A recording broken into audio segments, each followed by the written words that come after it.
Pauline woke me up early in the morning. I would have happily stayed in bed. For the next part of her report, she wanted to go to the base camp of the Houston-Gormont English expedition, which was attempting to be the first to scale Mount Everest.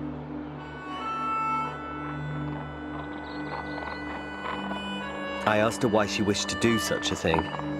It's not as if you can see New York from the summit. And while we're at it, why not try to fly to the moon? Really, Stan? She said, laughing. You don't understand at all, do you? I might not have understood anything at all, but I did see how difficult the trip would be. The altitude, the cold, the elevation gain, the days of walking and uncomfortable nights all contributed to our great fatigue. But the more I suffered, the more I realized I would brave any danger for her.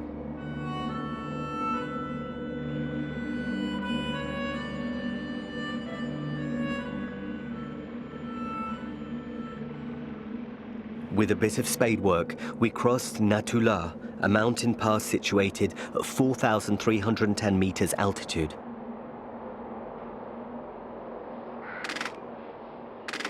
An ethnic group who lived there gave us food and sustenance. And then another put us up for the night.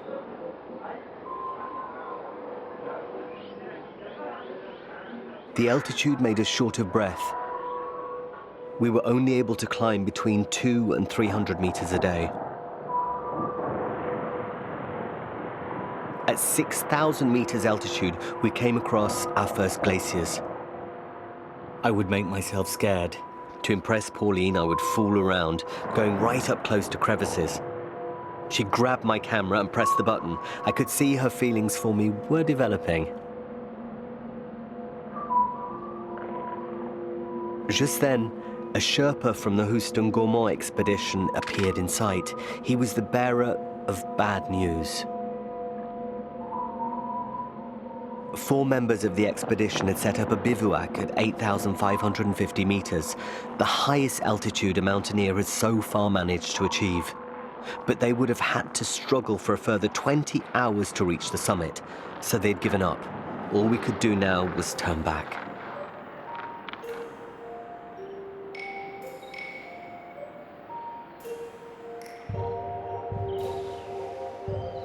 But neither of us had the slightest desire to return to Bombay.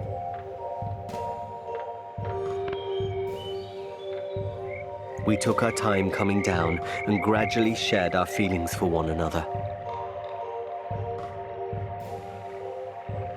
Once back in the valley, Pauline decided she was not going to return to Europe.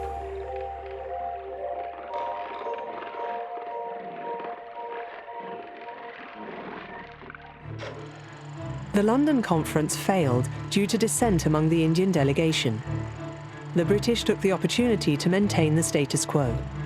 Against the advice of Gandhi, Ali Jinnah demanded that in the case of independence, India should be partitioned, with the creation of a Muslim state that he wanted to call Pakistan, the land of the pure. Rulers of the princely states were against the idea of a federal state that would call into question their privileges.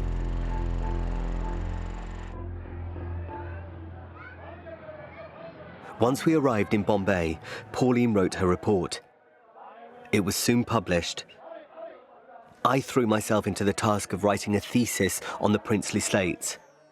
A doctorate is always useful.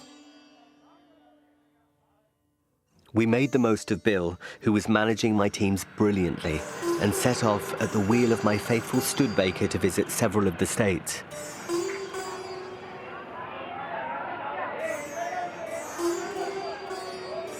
In Mysore, we were present for the Durbar,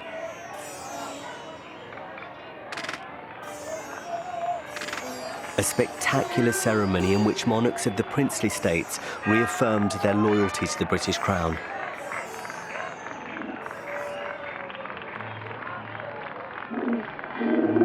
Pauline saw only the serving of interest in this supposed loyalty. We also visited the state of Bikaner, where 3/4 of the state's budget was allocated to the Maharaja's personal expenses. He tamed panthers and spent a fortune on the upkeep of his kennels. But his state had no hospital and education was non-existent.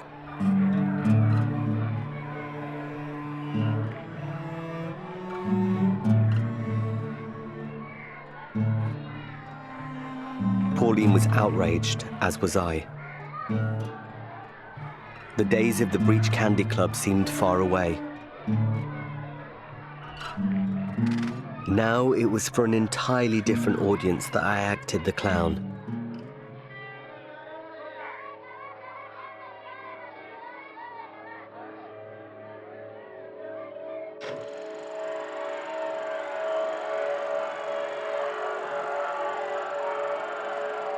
Tension was increasing within the Indian National Congress. At the Karachi Congress, Gandhi and Nehru, threatened by Muslim extremists, were forced to arrive under tight security. Gandhi tried to maintain unity, and on the 28th of December 1931, he announced the return of the civil disobedience campaigns, but he was once again thrown in prison. Riots broke out throughout the country. These protests set Indians against the British, but also Hindus against Muslims. Repression by the British and division among the Indians temporarily put a halt to any hopes of independence.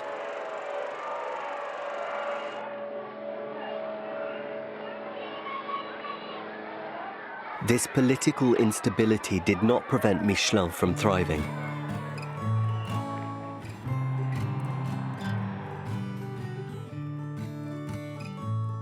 Over the course of several months, Pauline and I traveled many thousands of kilometers for my job.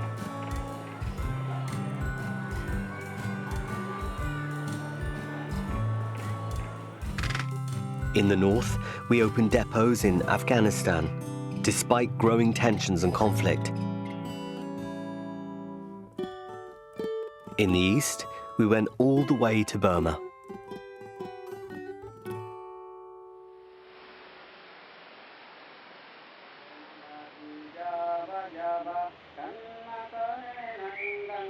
We took advantage of these work trips to go sightseeing, in almost total isolation, with only the odd Hindu.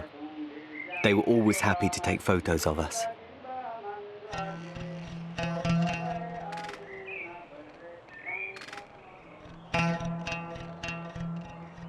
There was not an Englishman to be seen. It was as if the wonders of India didn't interest them. I just couldn't believe it. We were continually tempted to set off and discover a new corner. I often linger over this photo of Pauline. Looking radiant, she is sitting under a banyan tree, a symbol of eternal life.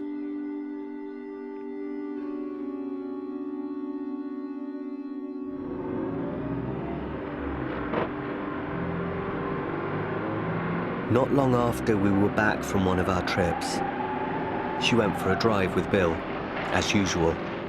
He must have been driving like a maniac.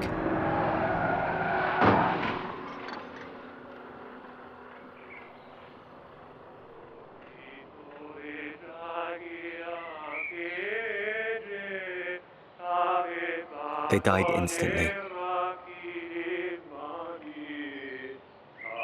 What else could I do? In my grief, other than leave this country that I had come to both love and hate.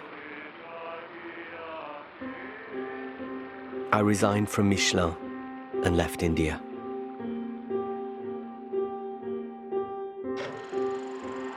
After the Second World War, Churchill's surprise defeat in the elections brought new energy to the independence movement.